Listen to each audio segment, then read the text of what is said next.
about different kinds of ideas that drive history, from Matt's musical ideas, Pascal's squaring the circle, and those are very scientific ideas. What I wanted to do is look at sort of the philosophy or the mindset of oligarchs, the general population, and then the people who actually make these discoveries. Like, what's their philosophical outlook, or what's their attitude towards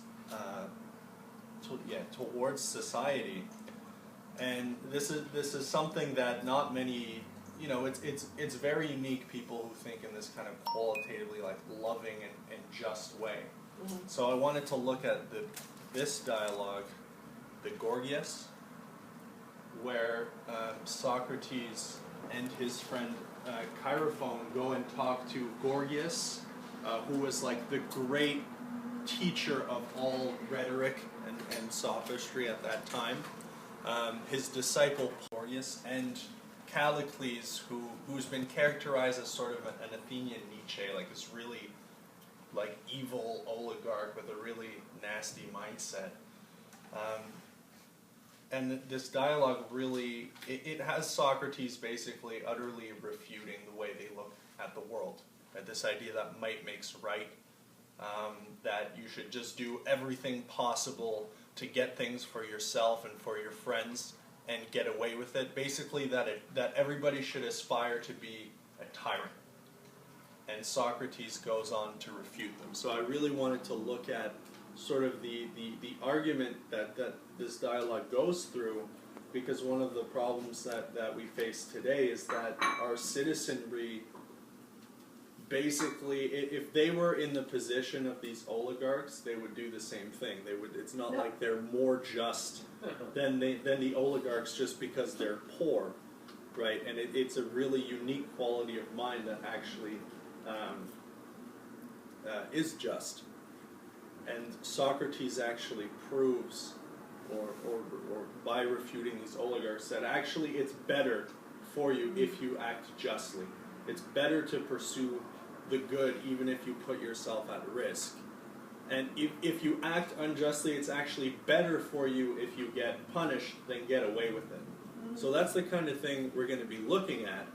And I don't really need to do too much of an introduction into what was going on during the times in ancient Greece. I think that was made clear over the presentations.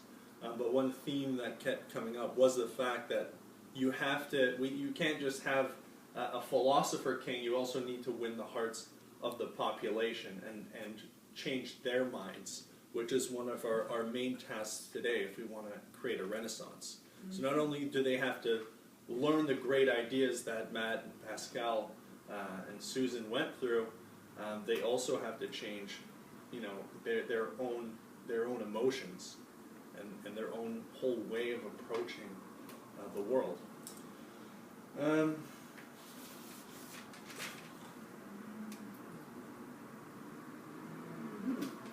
So people actually, one of the main factors of corruption in Athens was that people had rejected the ideas of the Pythagoreans and of the political reforms of Solon, and instead you had these master speakers, these public speakers, come in and teach people about all sorts of things, how to persuade people in assembly, how to make a lot of money.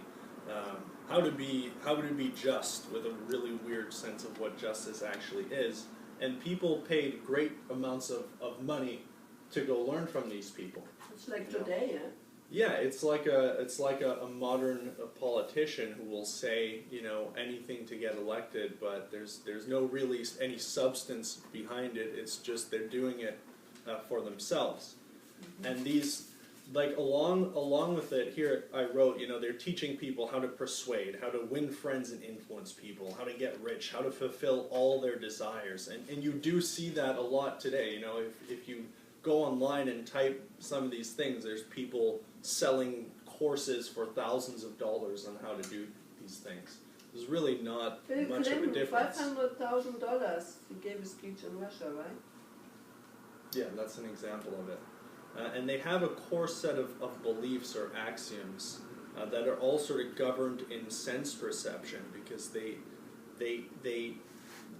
don't have the concept of it. They reject the idea that the universe is knowable and that there's a certain harmonic ordering principle behind the sense perceptions. And this is what the oligarchy rejects, because if you can have an arbitrary world with no real natural law, well then who makes the law? Right? Then it becomes just the strong. Right makes might. It's the survival of the fittest.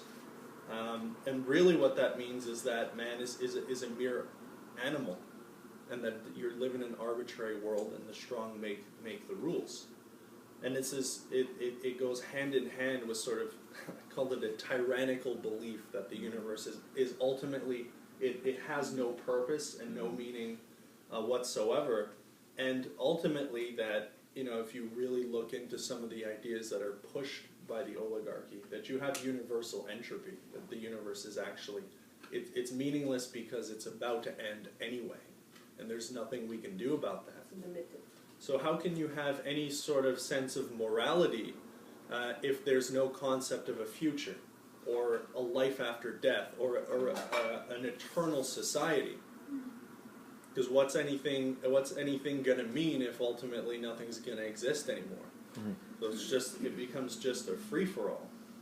And this is exactly in opposition to what the truth is, which we've discovered with the presentations today, that there's a creative principle in the universe, that it's expanding, it's developing, it's becoming more and more organized, and that the mind of man can actually uniquely know these principles. And in fact, the universe is reflected in mankind's own creativity. Which ultimately means that there is such a thing as natural law. And we should organize our society around these basic principles. Mm-hmm. And I wanted to go at the end of the presentation, LaRouche kind of goes through more in depth how that works. We're not going to have time to go through that.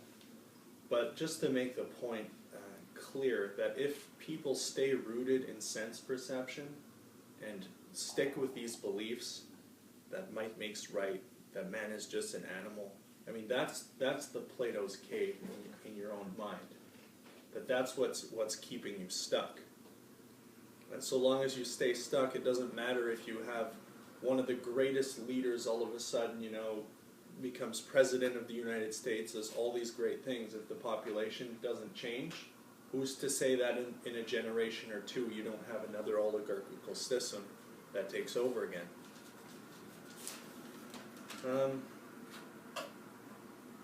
So let's explore that.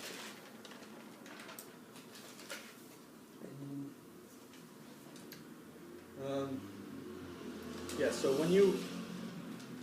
I'm just going to read this for you guys, what I wrote here. So I want you to look at what we're about to see, like from the inside of your mind, from the lens of your own thinking, and find there that there's a cave that's inside of you, and that if you have the courage to look inside that cave, you're going to find that yourself there, chained to a wall, looking at the shadows, and you have to free yourself from these chains, and then step outside the cave into your own mind, and become conscious of the way you think so that you can overcome those limitations. So the Gorgias dialogue, like I said, it starts with Socrates and Chaerephon. They're going to see Gorgias, and they're asking themselves, what on earth does Gorgias actually do? They've heard all these stories, and they just can't figure it out. They're asking themselves, well, if Gorgias was a shoemaker, and he made shoes, we would call him a cobbler. But what do we call Gorgias?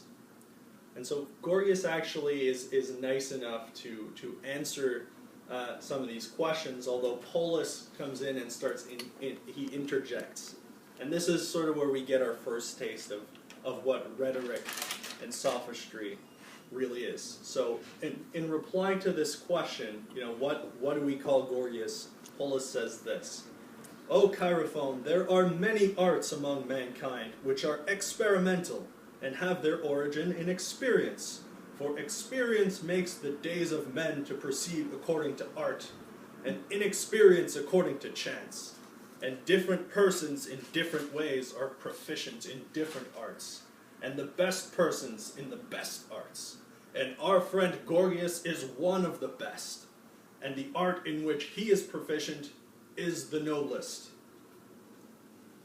Okay, so based on that, who can tell me what Gorgias does? Philosophy. He's a philosopher. He does noble things. He does noble art. Yeah. He's The best. Yeah. He is the best. He's the most proficient in the noblest of arts. Really, this is means absolutely nothing. You can't figure it out. Balderdash. You know, it's kind of like how we give each other job titles today. Like, if we take this cobbler example, someone might be the executive director of strategic business development of luxury footwear. You know, all right, fine, he sells shoes. Plug it in word crossing. I'm going to replace Rosman sit here. So ultimately, Gorgias, he admits that he's a rhetorician. He teaches other men the art of rhetoric, and rhetoric deals with discourse. Now, are you guys satisfied with that answer? No. Why not? A rhetorician? That's what he is? He's a rhetorician, and he teaches other men rhetoric. Yes. And that rhetoric, it deals with discourse. The speaking, dialogue. Sure, why not? Okay, well, Blah, blah, blah. well, I can tell you that Socrates is not, and he points out, well, look, a doctor deals with discourse. He tells his patients, if you're sick, how to get better. So what kind of discourse, Gorgias, are you dealing with? And, Gorgias, he's still, this is what rhetoric is. It shows you. He replies, well, Socrates, to the greatest of words and to the best of human things. Hey, that's true. I have the best words. Well, that was my next point, actually. I think that this is really the origin of this Orwellian doublespeak, or empty words, when you hear, make America great again. Well, hold on a sec, those are words. They have a different meaning to every single person who hears them, and you don't know what it means to the person saying them. Because when Trump said, make America great again, it could mean, like, we gotta have the highest level of imperial order possible and make America great. Or it could be, what we would think a great America is, which is going back to its real roots.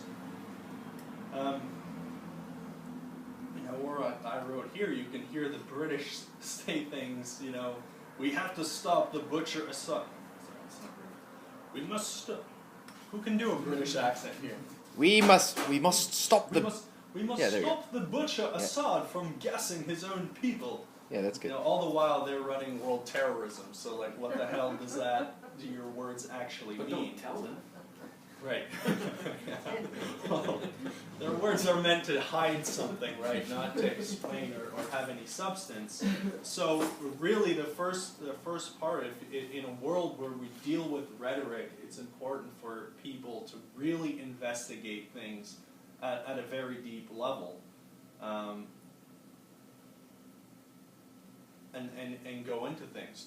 The kinds of things that we did today, the origin of the musical system, the idea of the quadrature of the circle, don't have pi just be a button on your calculator that you press, which is exactly, it really is that bad, and I don't know how it was for you guys, but I never learned where it actually came from with the example Pascal showed until last year.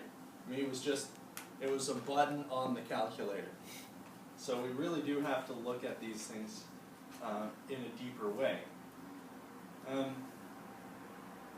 So Gorgias finally says that rhetoric is used. It's used to persuade people in law and in assembly, or as a politician, giving speeches about justice, without necessarily having knowledge of anything, but based purely on belief or making things up.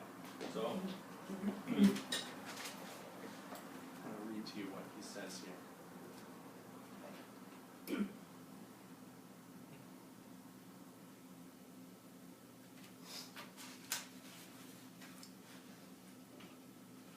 this is Gorgias talking about how great rhetoric is. He says, "Marvel indeed, Socrates, if only you knew how rhetoric comprehends and holds under her sway all the inferior arts. Let me offer you a striking example of this. On several occasions I have been with my brother Herodicus, or some other physician, to see one of his patients, who would not allow the physician to give him medicine, or apply a knife or a hot iron to him. And I have persuaded him to do for me what he would not do for the physician just by the use of rhetoric.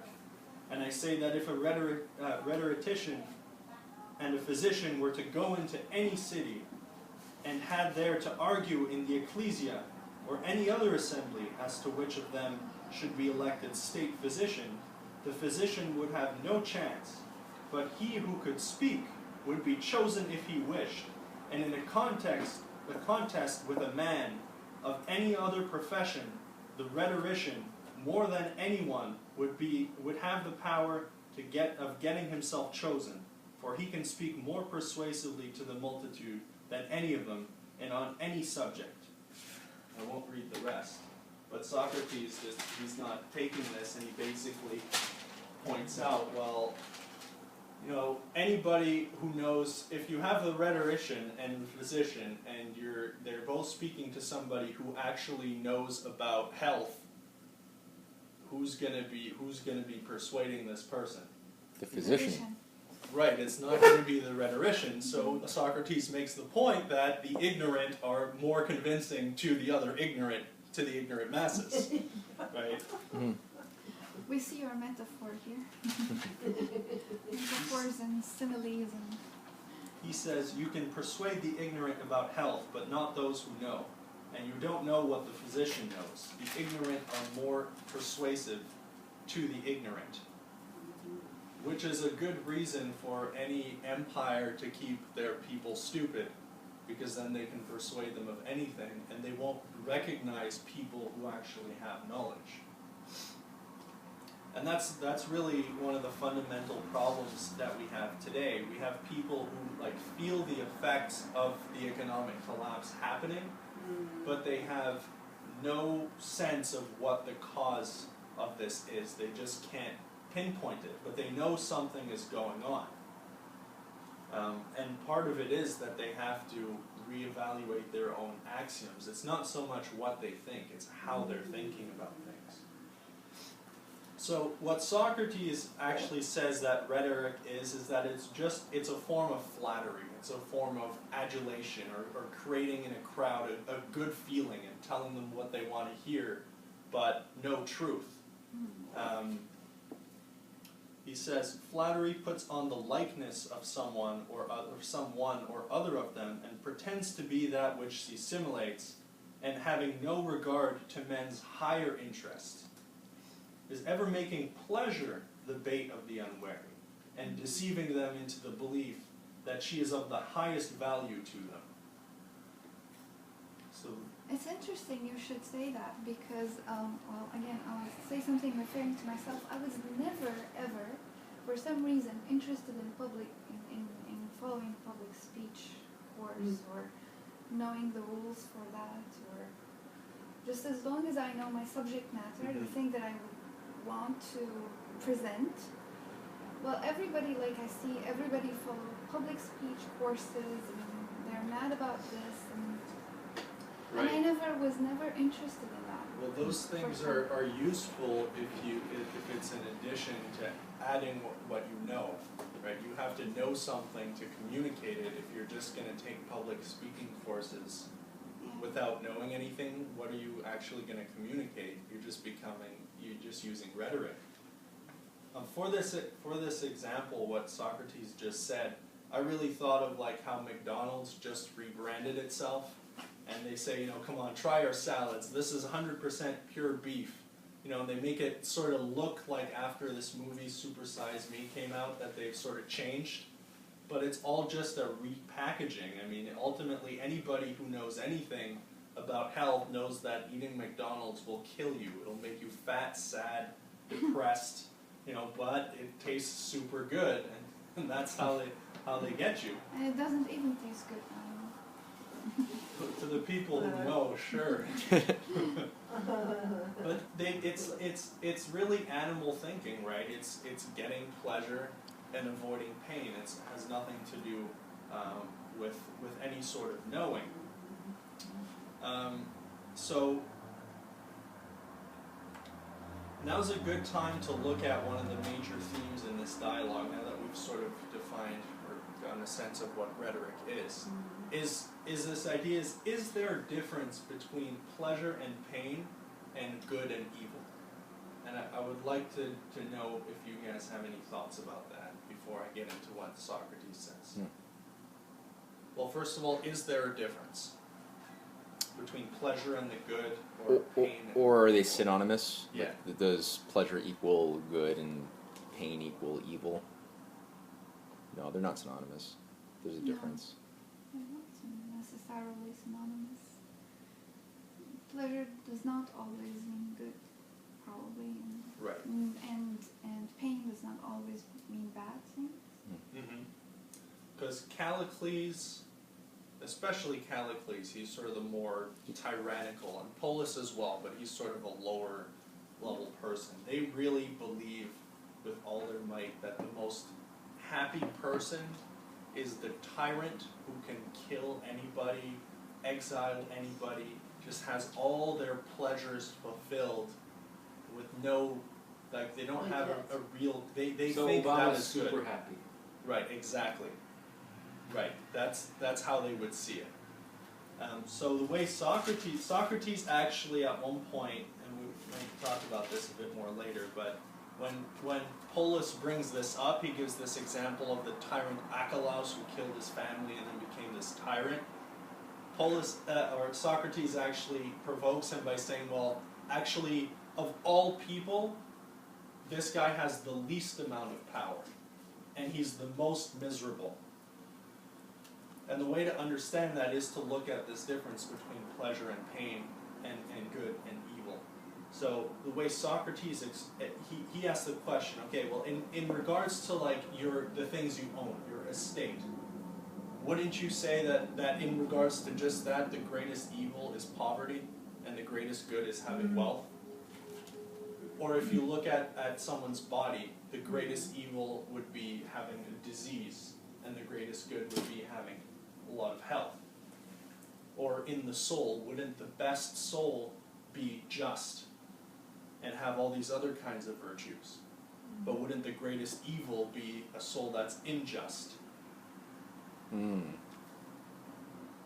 So there's an element, like, you can't, there's an element of permanency there. Like, you can't have both at the same time. You can't be sick and healthy at the same time. Like, if you think of eyesight, you can't be blind and see at the same time. You can't be rich and poor at the same time.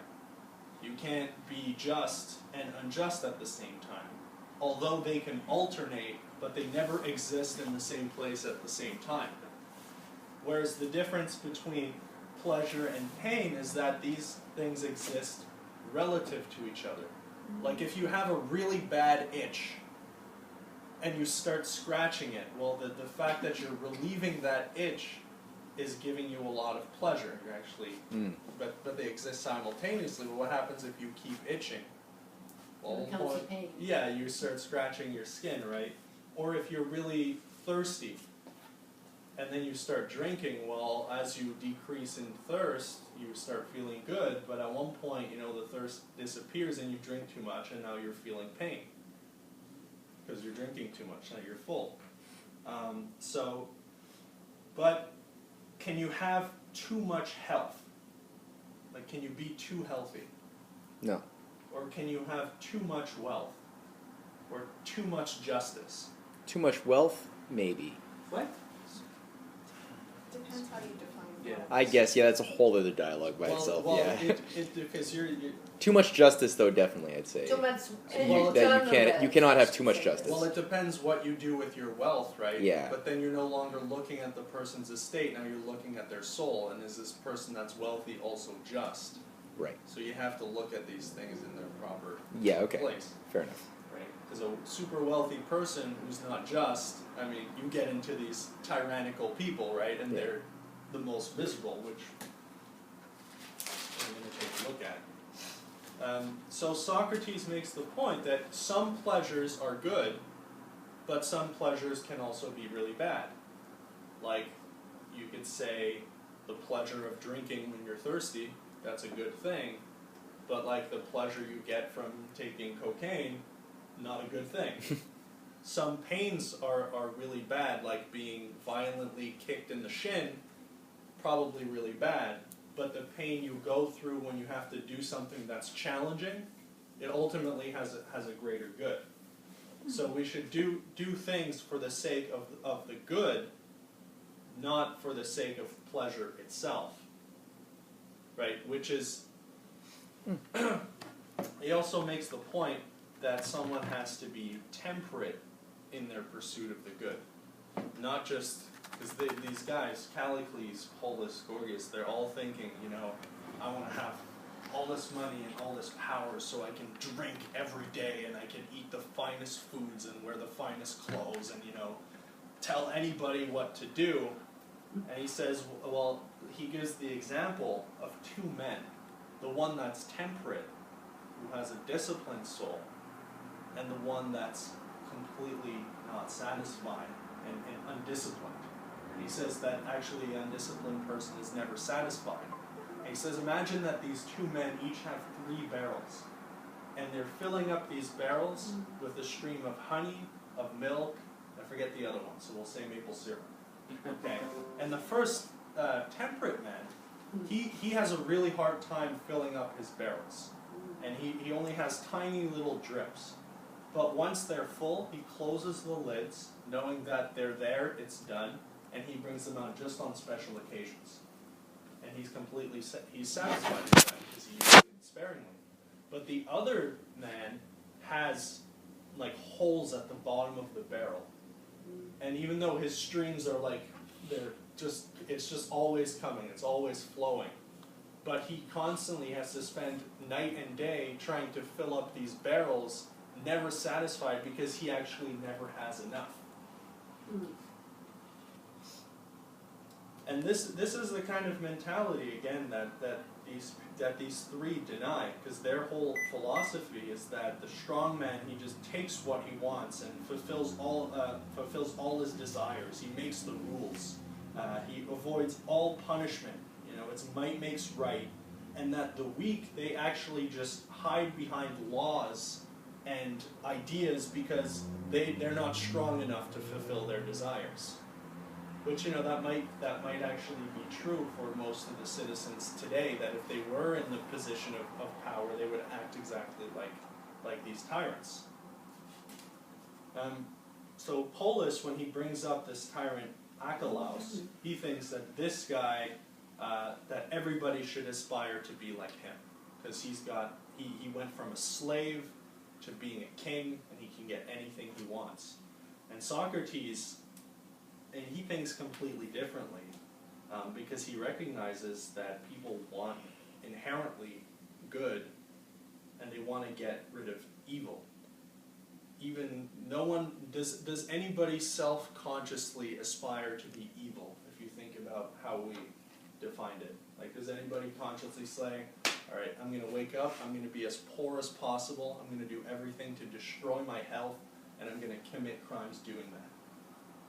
No. Nobody in their right mind would do that. Right? So everybody on some level aspires for the good.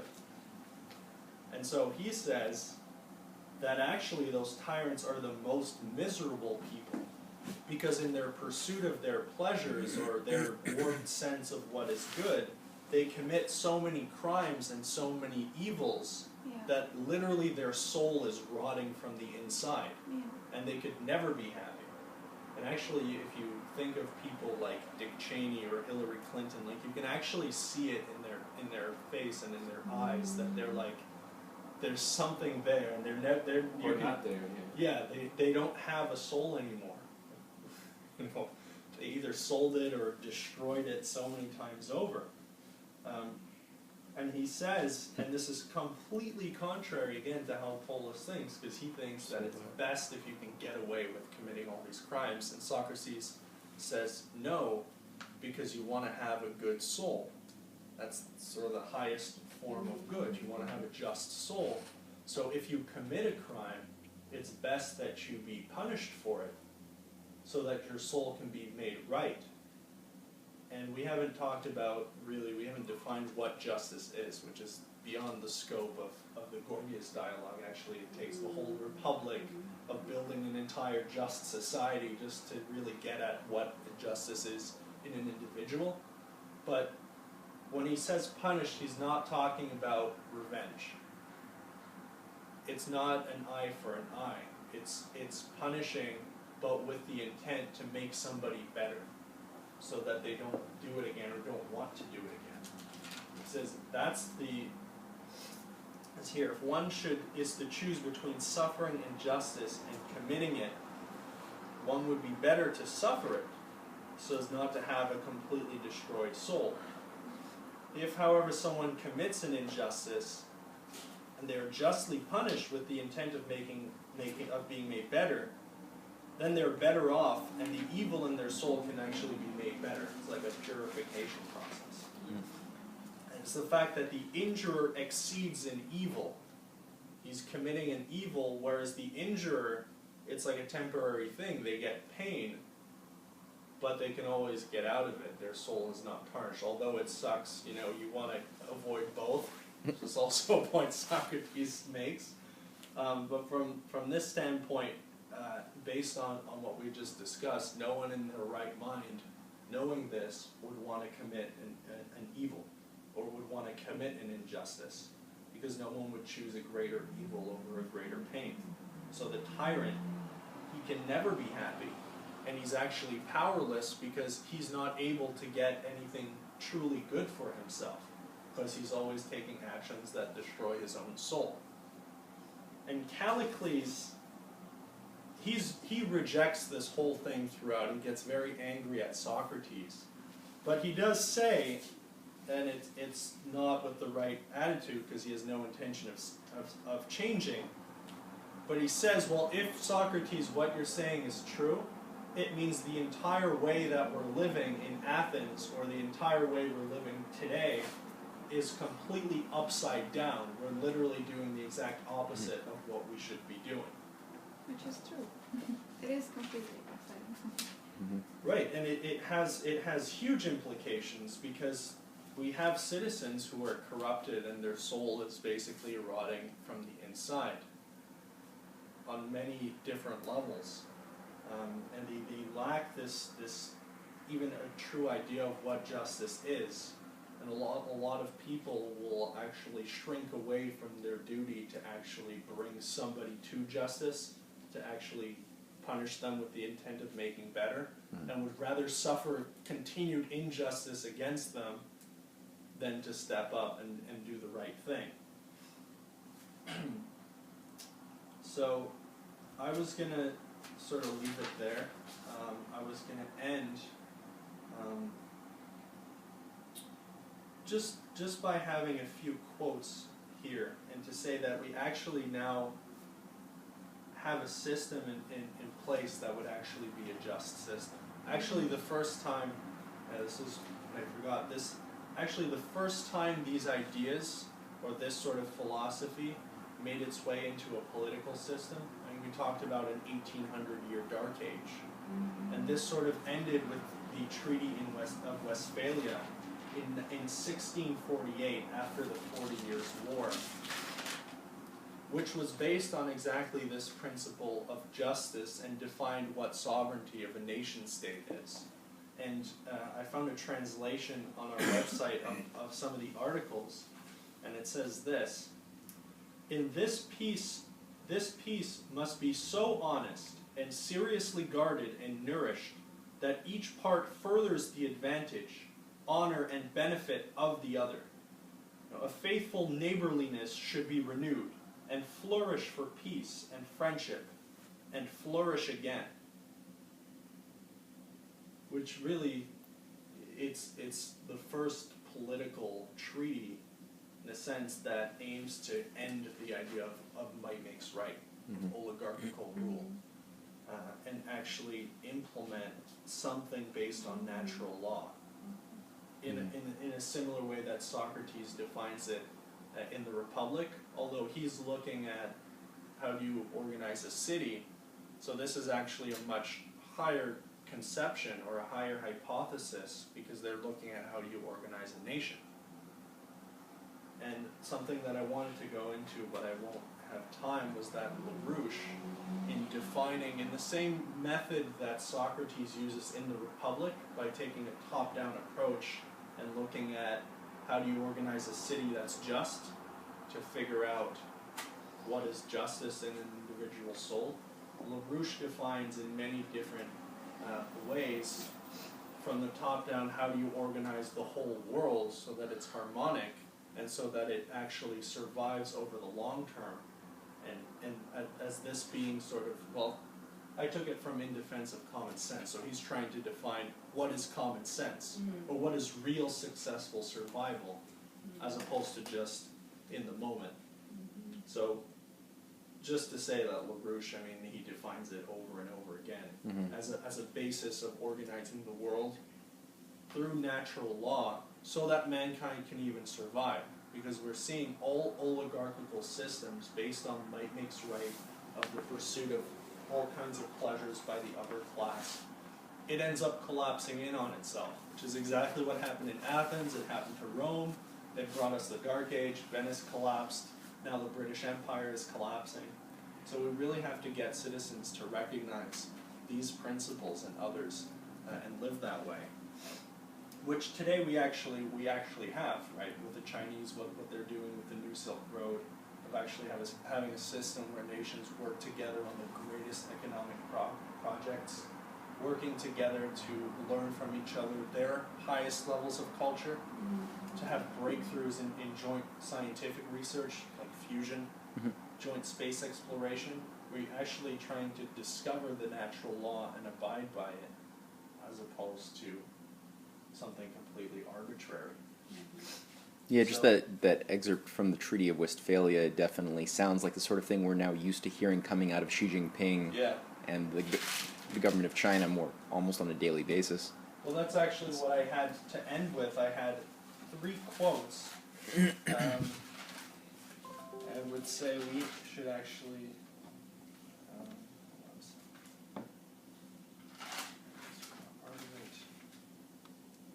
Right, so I had 3 quotes, and it's sort of the difference between, do we want to have a system based on natural law, with a consistent increase of population and standards of living as its base, or do we want to stick with the modern version of might makes right, you know, this survival of the fittest, eugenics, Malthusianism of population reduction.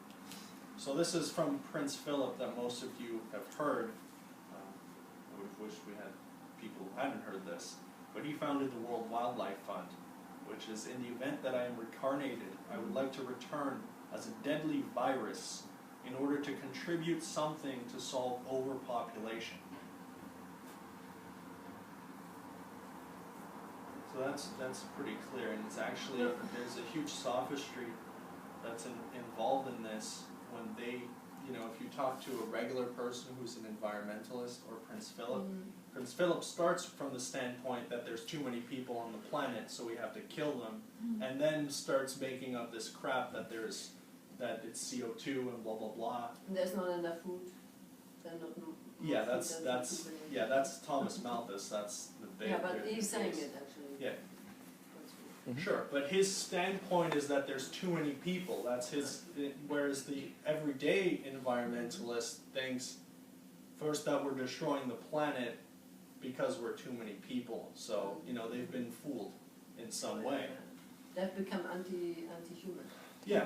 Yeah, Prince Philip doesn't care that we're destroying the planet or not. No. That's a secondary feature in his worldview, because his first worldview is we're animals, we're overpopulated, and my slaves are eating my resources faster than Well, it's like he funded the I could World rape them. Wildlife Fund, and like, who's the people who kill the most elephants and tigers in Africa? them. You know, it's Yeah. like they The hunt royal this families. stuff. Exactly. Yeah. So it just totally, you know, it's a use of rhetoric to induce in people who have no knowledge something that's actually suicidal to them. Like it will end up killing them. The second one, this is interesting. This is from Tony Blair, who's the British Prime Minister. I think everybody knows. This was in 2004, referring back to something he said, I think it was 1998, in discussing September 11th. So No, couldn't be 1998. no, this is something he was thinking about already in 1998 that he said in 2004, reflecting about September 11th. Just 2000. just listen, Okay, it'll all be right. clear. So for me, before September 11th, I was already reaching for a different philosophy in international relations from a traditional one that has held sway since the Treaty of Westphalia in 1648. Namely that a country's internal affairs are for it, and you don't interfere unless it threatens you, or breaches a treaty, or triggers an obligation of an alliance. I did not consider Iraq fitted into this philosophy. Now this is the guy who organized the Iraq War. Already he doesn't understand the Treaty of Westphalia because it wasn't even about just non-interference, it was about actively helping your neighbor. Right, and helping them flourish and seeing in their interest your own interest. So he doesn't even see that. But he's telling you exactly what the Iraq War was really about. It's about creating a new order of getting rid of the Treaty of Westphalia and having it based on oligarchical rule. And these two stand in stark contrast to Xi Jinping of China. This is something he said, I think it was 2012, or in sort of before he launched the New Silk Road. We should well introduce China's domestic policy and foreign policies to the outside world. Clearly tell China's story. Spread China's voice and integrate the Chinese dream with the desire of the people of neighboring countries for a good life and with the prospect for regional development, letting the awareness of community of common destiny take root in the neighboring countries. And this is exactly what's gone global now. When Xi was in Mar-a-Lago, he reiterated his call for Trump to join in win-win cooperation, essentially with the whole world. So this is really what we have to choose from, and I think it's really up to the people in this room to take part in fighting for justice.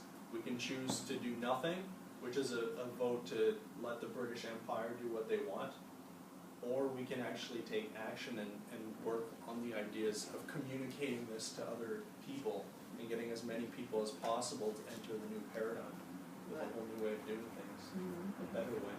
Yeah. That's what I got. Excellent. Good. Bravo.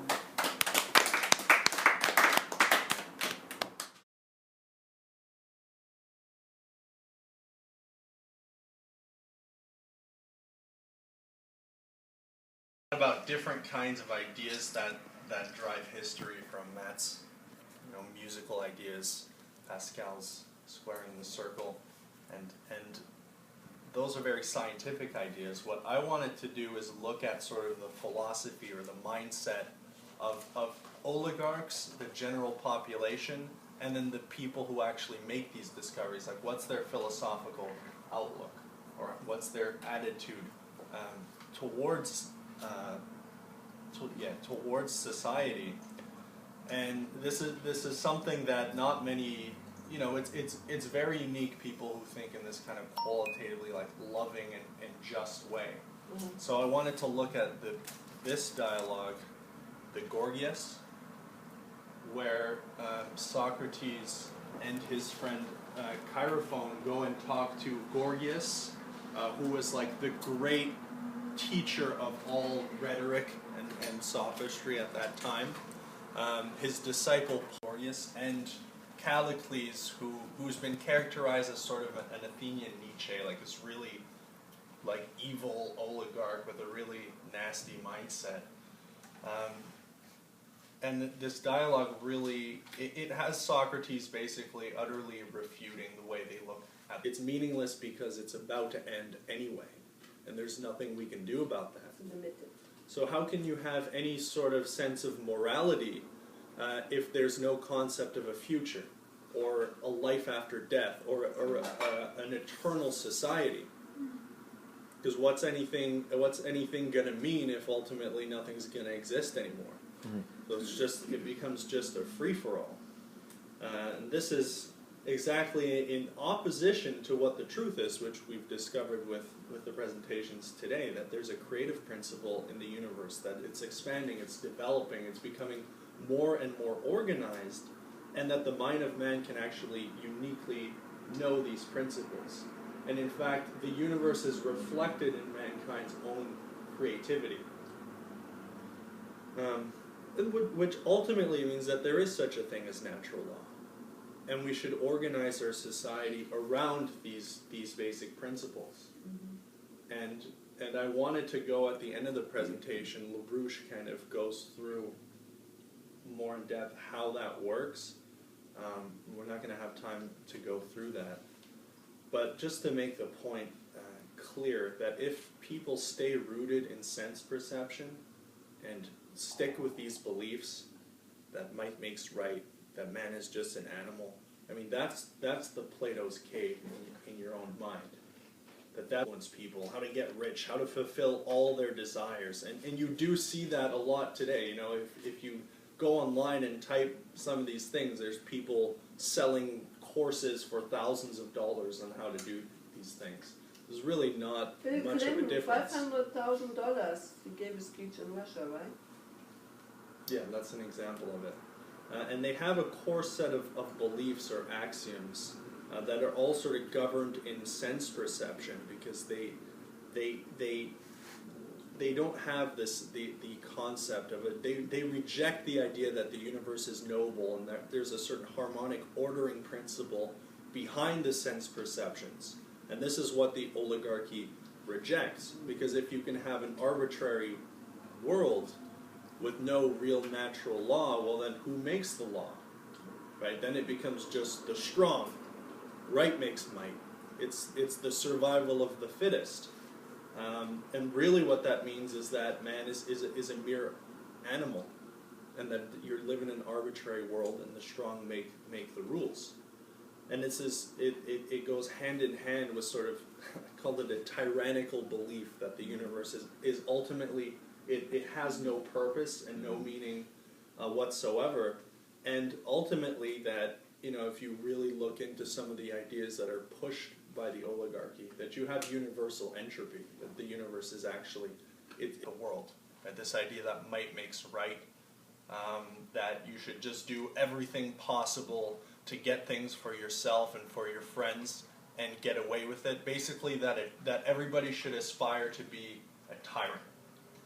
And Socrates goes on to refute them. So I really wanted to look at sort of the argument that this dialogue goes through, because one of the problems that we face today is that our citizenry, basically, if they were in the position of these oligarchs, they would do the same thing. They would. It's not like they're more just than the oligarchs just because they're poor, right? And it's a really unique quality of mind that actually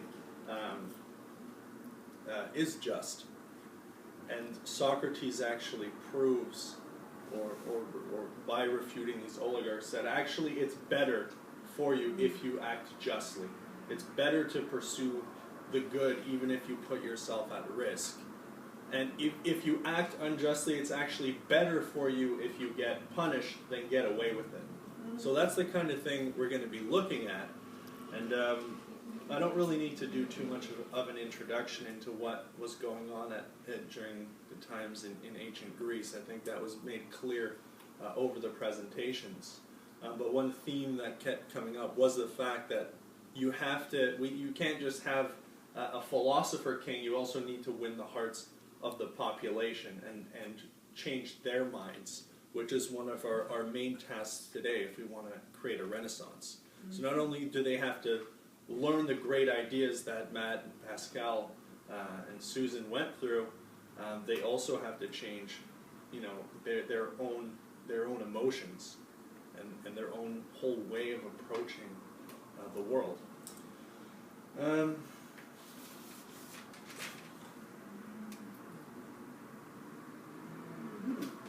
So people actually, one of the main factors of corruption in Athens was that people had rejected the ideas of the Pythagoreans and of the political reforms of Solon, and instead you had these master speakers, these public speakers, come in and teach people about all sorts of things, how to persuade people in assembly, how to make a lot of money, how to be just, with a really weird sense of what justice actually is. And people paid great amounts of money to go learn from these people. It's like today, yeah? Yeah, it's like a modern politician who will say, you know, anything to get elected, but there's no really any substance behind it. It's just they're doing it for themselves. And these, like, along with it, here I wrote, you know, they're teaching people how to persuade, how to win friends and